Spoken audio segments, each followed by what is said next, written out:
Hello, ladies and gentlemen. And yes, we are in person for Facts. the first time. I believe this is episode 28. And this is the first time we've been together. We're at Casey's house right now. So I'm not sure if this is going to be a new thing. Probably not because of school on a Sunday night. But Justin Turner doubled down the line right now. yeah, facts. But this is how it is today. So we'll see if you guys like it or not. You can let us know in the comments. But we're here and to deliver a new CO Sports Talk episode per usual. Yeah, what we think we're going to do is keep the Zoom every Sunday night just because it's easier. And then for trivia, which we want to do like about every month, every 4 episodes, we'll do that in person. So yeah, we think that's a pretty good routine. But we were just together, so we thought might as well record it in person today. Exactly, because we have our fantasy football draft coming up in about 45 minutes from now. We'll talk a little fantasy football strategy for those who have not drafted yet. Just a little words of advice, and we'll talk about some MLB, and we'll talk about LSAO's fight that was last night. So yeah, let's get right into it. Now we'll talk about a little fantasy football. We're gonna give you our number one overall player, a sleeper pick or picks, and a few players to stay away from me and Casey. So let's start it off with if you have the number one pick, who you taking? Number one pick, I got to take Derrick Henry. Definitely not Christian McCaffrey. I think Derrick Henry is the best player available. I mean, what he did last year was amazing. Rushed for 2,000 yards plus in the regular season. And I think he'll be able to be more consistent this year than Christian McCaffrey. So I'm stacking him if I have the number one pick, which he has in about 45 minutes. Yeah. And I just think you're racially motivated if you're going to pick McCaffrey. So like you said, I have the first overall pick in about 45 minutes. And I'm no doubt in my mind, I'm taking Christian McCaffrey. I mean, he rushes the ball well, but the thing is he catches the ball out of the backfield, something that Derrick Henry cannot do. So I'm taking Christian McCaffrey. You saw in 2019, one of the best fantasy football seasons we've ever seen. And then 3 games he played last year, he was averaging more points a game than he did in 2019. So he's still effective, and it doesn't matter what quarterback he plays under, he's going to be good no matter what. So I'm taking Christian McCaffrey for sure. Derrick Henry is good, but it's just a little too one-dimensional for fantasy. I think if you're in a PPR league, for sure, McCaffrey's probably the move. But in a non-PPR league, I think that it doesn't affect much. I think that's a fair point. But if you're in a PPR, McCaffrey is such a big, like just the reception running backs, Antonio Gibson from the football team, just guys like that can play are very solid. So, yeah, I mean, those are definitely the top 2 guys, though, I would say. Yeah, for sure. I think any order. I mean, Dalvin Cook, I would take if I had the second pick too. But I mean, I don't know. Ooh. Derrick Henry, maybe 3. I don't know. All 3 of those guys can be worthy of the number one pick. But what about a sleeper you got, or multiple sleepers? So some sleepers I have is 1, Russell Gage from the Atlanta Falcons. I mean, we saw this guy kind of as a slot receiver, as the 3rd target for the Atlanta Falcons last year of Calvin Ridley and Julio. But now with Julio Jones gone, I think that he'll be the 2nd receiver for the Atlanta Falcons team, and he'll be stepping up big time this year. And I think he'll have a nice spot. So take him, in the late rounds. He can be a bench player, maybe fill him in a flex later in the rounds. Thank me later. Another one that I think you should all take is Elijah Moore. Elijah Moore is a rookie. Yeah. I could see him being the Justin Jefferson. I mean, I think that guy's good. Rondell Moore, another good rookie. Rashad Bateman, but I think that Elijah Moore from the Jets could be very solid. So those are some 2 guys to look out for. Oliver, who's some sleepers you have? I mean, Russell Gage, the only concern I have there is with the addition of Kyle Pitts, he may be the 3rd most targeted player, but definitely out of the receiver group, he'd be the 2nd with Calvin Ridley. But my sleeper, honestly, it's the tight end group as a whole. But if I had to pick one, it would probably be Robert Tonyan, who's going pretty low right now. I think he's the 100th overall player, but he was a huge red zone threat last year. And Aaron Rodgers is going to be giving him the rock when it counts. Big safety guy. So take Robert Tonyan if you have the chance and he's available and you need a tight end. Other guys like Mike Gesicki and Kyle Pitts, like I just said. Yeah. Other good fantasy tight ends that you can get really low and kind of a budget instead of guys like Hawkinson, Kittle, Kelsey, who you stag early. So I'd wait on a tight end and get one of those guys. And if I'm talking QB underrated wise, I'm taking Drew Lock as my 2nd QB. I said it last year. I think Drew Lock's gonna have a breakout year. Yesterday in the preseason game versus the Vikings, he was amazing. Only 2 incompletions, threw an absolute dime across his body to KJ Hamler, I believe, in the start. and he played well with even his scrub receivers. And I think Drew Lock's gonna have a season. Just take him as a second or third QB if you even want to take 3. Give him a chance, and when he pops off, you'll thank me later for having him on your team. But yeah, those are some sleepers that you may want, and now I'll move into some guys that we would stay away from. So this might come as a surprise because he is in 2018, he was probably the best running back in football, and that's Saquon Barkley.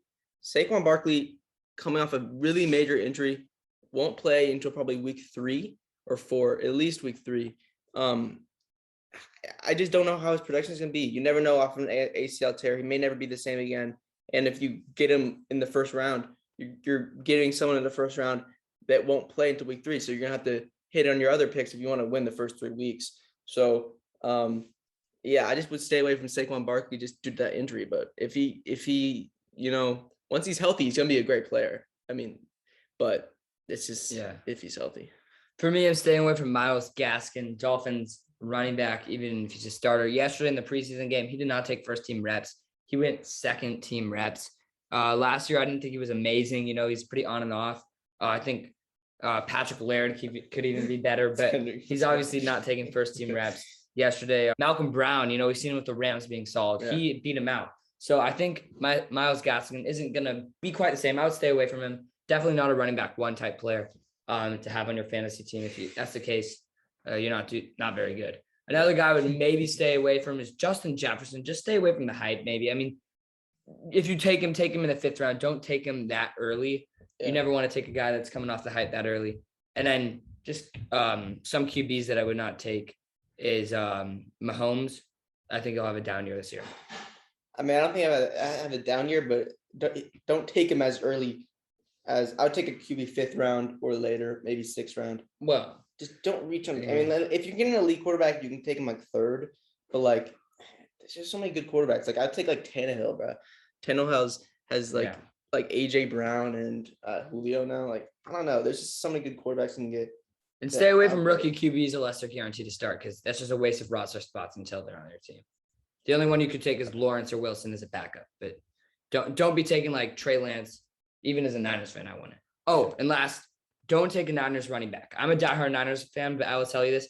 They're a system team that runs so much. They get injured a ton. They share the ball. There's no Niners running back that's going to be consistent every week. Same thing for my Patriots. Both our teams are running back by committee guys. A bunch of guys getting touches. There's not going to be one guy that's getting the ball. But if you are to take a Patriots running back, take Damian Harris because he's going to be RB1 this year. So, yeah. That's our fantasy advice and little tips. So there you go. We'll show our teams because by the time we will. That this is out, our teams will be out for our league. So yeah, exactly. All right, it is August 15th. Double days if schools have that just completed. Everyone is in pads by now, and scrimmages are this weekend. And 2 weeks from now, high school football starts again. It feels like it was a very short off season due to it was just in the spring we were playing our shortened season. Right. But yeah, just this week. Makris Preps released their high school football rankings. So as you can see here, this is for the Central Coast section. So all of the peninsula, all the schools, they got the Sarah Padres at 1. And no surprise there, Oliver. I mean, they got the same QB coming back in Dominique Lampkin. And they got their running back, Hassan the Missile, and all the boys there. And then they got their Louisville tight end. They're going to be very good. And Oliver is a member of a team that plays them week 2. So. Yeah, I'm definitely a little scared of Sarah playing them week 2. I mean, they're just full of a bunch of studs, a bunch of D1 commits. So it's definitely being a challenge, but if you want to be a top program in high school football and CCS, you got to play the top dogs. Yeah. So we're down for the challenge. I don't know how it's going to end. Probably not well for us, but we're down to try it. Yeah. And then at 2, they have the Menlo Atherton Bears, who just won state a few years ago. But do you think this is appropriate? I do, because the Menlo Bears, they did lose a lot of linemen, but their quarterback's back for a senior season. Their star receiver's back in Jalen Moss. Right. And their star running back, Thomas Tafui's back. So, I mean, all 3 of them are seniors now. I think this is appropriate. And it is pretty cool seeing a public school up there at 2, It is. And my school, we play them also. We play them every year. They're one of our rivals. So that sucks. We will have to play the number 1 and 2 teams this year. But I think this is the right rankings ultimately. But when it comes to 3 and 4, I think maybe that should be switched. I think they should be switched. Los Gatos is just a complete public school powerhouse. Beat us 44-0 last year. they're also like Menlo Atherton. They're built in the trenches, not as much so, but they just have a really good running game, no matter who's in place. And yeah, they're just Very a really well coached, well-coached football team, and they're just really fundamentally sound. And that's how they win football games. They're not necessarily the most talented, but they just play football the right way. Yeah. And Aptos at 5 is ridiculous. I mean, I think Ridiculous. Wilcox is 5 for sure. Yeah, Wilcox is a very Wilcox, underrated program. I They've think been they have a super down good year. the last few years. Like, Yeah, but I just don't think they're gonna be as good this year. really, they still have Luther though, no? Yeah, they do. Yeah, they do have Luther. So you're right. Maybe not. I But just Aptos. I mean, come on. and St. Francis seems a little high too. St. Francis been terrible the last few years. That's kind of biased. I feel like just due to the fact that they've been good in the past, but I think SI is going to be good again. And then Christopher, who the hell is that? Get him out of here. Get him out of here. So I think my personal rankings, I have Sarah at 1, MA at 2, Gaddis at 3, VC at 4, Wilcox at 5, SI at 6, Sacred Heart Prep at 7, and then I got SI. And then Aptos at 9 or whatever. I mean, Half Bay is pretty good too. Pally, Yeah, I don't know. No, Pally, we were pretty bad last year, so we got to earn our spot. Yeah, we can scroll down a bit here. Pally's sorry at about the red thing. yeah, Max Prep's a little bit stingy. Yeah, sorry about that, but Palo Alto High's at 15. That's all of a school. My school, Sacred Heart Prep's at 10. So pretty even there. I just can't imagine that we're worse than Kings Academy. Yeah, I just can't. they're an interesting team, very well coached. Yeah, and then Menlo School, they're in Division 2 of San Mateo County, but they did go undefeated in it. So, Also, Burlingame is a pretty underrated program too. I think they Yeah. could be pretty good. We played them in sevens, and they were actually pretty good. So yeah, they're in our league as I well. think they could go up. Both the San Mateo and Santa Clara County D1s are very stacked. Ton of underrated schools in there. Yeah. And then obviously WCal. But yeah, I mean, that's kind of how we have it for now. Just looking at the rankings, we'll go down to breakdown the schedules right real quick for both schools. We'll start with the Palo Alto Vikings. So we play SI week 1, tough game, and obviously Sarah week 2. But then we get a little break with Pioneer, Carmont, Santa Clara, Homestead. So Yeah, four easy games there. And then we play Gatos. We have a bye week in between Homestead and Gatos. Yeah. And then we have Mountain View, who we lost to last year. Could be a tough game. Milpitas, who we handily beat last year. And then we ended with Wilcox. So it's a pretty tough schedule, but we have some pretty easy games in there as well. Yeah. Especially after Sarah. So Looking at the record for the Vikings, I think they'll make the playoffs, but I do have them going 6-4. I just think they're going to start at 0-2. The WCal schools just may be a little much. The SI game, I think, will be really close. Obviously, Sarah will be a little tough. So I think they'll start at 0-2, but then I think they'll win 4 straight easily. I think 6-4 is fair. I could also see us going 7-3 because I think we could beat Wilcox this year. Yeah. I think we could get revenge against Mountain View.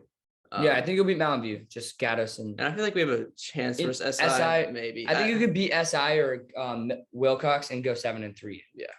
But like Pioneer, Carmont, Homestead, those are all games that We gotta win. Everyone will be in that game. Yeah. Santa Clara, I mean, what are they doing? Yeah, I'm gonna get a lot of playtime versus like Homestead, bro. So it's just, Mountain View's underrated though. So the 2 games that the Sacred Heart Prep Gators have in common with Pally this year is SI and Mountain View. yeah, So- Mountain View is good. I mean, we went to Mountain View last year.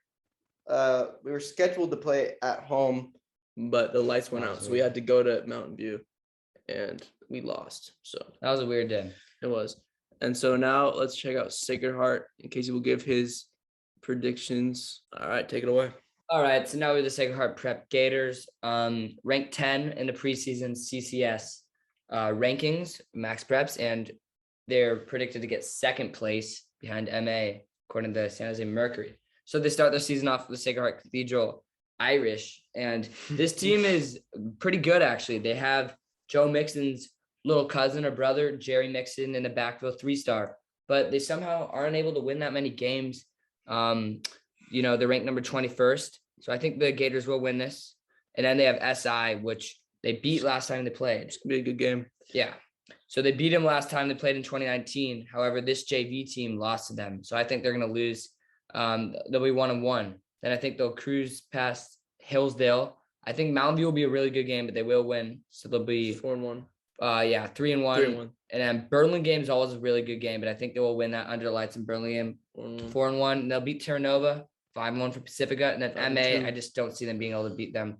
5-2. Kings Academy, they beat as freshmen and sophomores on this JV team, which is the same team as now. So I think they'll win against Half Moon Bay and Kings. And this Menlo team is really solid this year for tons of seniors. Carter Jung, Sergio Beltran, all those guys. They lost to them. This JV team of current varsity players lost to them. And although Coach Grebe is 4-0 against Menlo, I think he will keep it and be 5-0. So I think the Gators will go 8-2. Lost to the SI and MA. But a lot of games could go both ways for sure. But exactly. There's so many games these Gators play that are just like against these solid teams that are so similar. Like Half Moon Bay last year, they won by 1 touchdown. Kings Academy, they won by 1 touchdown. Burlingame was by 2 touchdowns. So, I mean, a lot could go either way. Mountain View's a really good team that don't sleep on that game. And then I think they could easily beat SI and lose some of those others. So I think they're going to have a lot of close games. Exactly. So we'll see. It's going to be a great season for both teams. Hopefully they both go undefeated. I hope. Yeah, that's the dream scenario. Beating Sarah would definitely put Palo Alto back on the map like they were in 2010 winning state. All right. So yesterday, the fight happened. LSAO Buffington won it easily. We had him on the show to discuss it. He won it in 5 rounds, all 5 rounds. It went to a no decision. Not a no decision. It went to a judgment call. And there was 3 judges. One was former Sacred Heart Prep QB, Teddy Purcell. Other was former Sacred Heart Prep kicker, Jonathan Martinez. The other was CO Sports Talk weekly guest, or about weekly, Johnny Makris. And we're going to have him on to tell us why he picked, why he was the reason why he picked LSA to beat Finn. Because, he showed me a scorecard. I'll let him explain, but he had Sale win 4 of the rounds and Finn won 1 of the rounds. Right. So we'll tell him why we saw him. We'll show some highlights. Johnny, welcome to the show, and tell us why you picked LSA Buffington to win. What was it like to be a judge in such a big event? He landed more. Like, simple as that. He kept his range, landed more significant strikes too. Although there wasn't too many significant strikes to the entirety of the fight, but I feel that Sale landed more with bigger punches, and Finn didn't block. He blocked some of them, but the thing is, Sale just landed more punches, and I think all the judges decide on that, and that's why it was kind of I think Finn only won 1 round out of 5, and I think that's the main reason why. Sale just landed more. What did Finn do in round 2 that made him better? He just defended better, played better? Defended better, landed more than Sale that round. I'm pretty sure he was inside and didn't let Sale get his reach. So he landed more than Sale that round. And so I thought he won that round fair and square, but that's the only round I gave Finn. Every other round I thought Sale dominated. Damn. Wait, and what was it like being a judge for this? How are you picked to do that? And would you do it again, or was it a little stressful for you? I would 1,000% do it again. Any fight hit my line. Johnny Makris on Snapchat. I know. How I was picked to be a judge. My man Teddy Purcell comes up to me and just goes, "Do you want to be a judge?" And I said, "Fuck yeah, sure, dude, I'll do it." So decided to be a judge. Loved the experience and would happily do it again. There you go. If any fight organizers are watching, pick him to be your judge. Johnny Makris, hit him up. And we'll show the clip right now. We interviewed LSA on a CO Sports Talk special right after the game, and he gave us our thoughts. So we'll put the clip in right now. What's up, CO Sports Talk? You know what I just did? I just won my Hey, that's a win-win for me. I'm the champ. And thank you for joining us, Johnny. Thank you for watching this great episode. It was a bit different than normal, obviously, because we're in person. And then 2, because, we talk about fantasy football. Love talking about fantasy football. And we also talked about high school football. It's back. Love high school football. Friday night under the lights. And we just covered the fight, which was kind of like CO Sports Talk. We had some exclusive coverage, only media really covering it in the world. Exactly. So, it's true. There you have it. And also shout out to the Giants. They won 5 straight. Yeah. Quick shout out to the Giants. They 6 of 7. 6 straight actually. Then got it snapped. Okay. And then so they won 7 of 8. So last 7 of 8. But the sad thing about this season is we have to play in the NL West. Dodgers, we've gone 11-3 or something in the month of August. Yet we've only gained 1 game on the Dodgers, or 2 games. I don't know. Yeah. Which is ridiculous. The Padres. The good thing really is Padres have fallen off. The Reds are on. We're 10 games above them. I'm rooting for the Reds to go above the Padres. So yeah. So great episode. We'll see you next week, and get ready for that NFL preview, full in detail predictions for everything when the season gets a bit closer.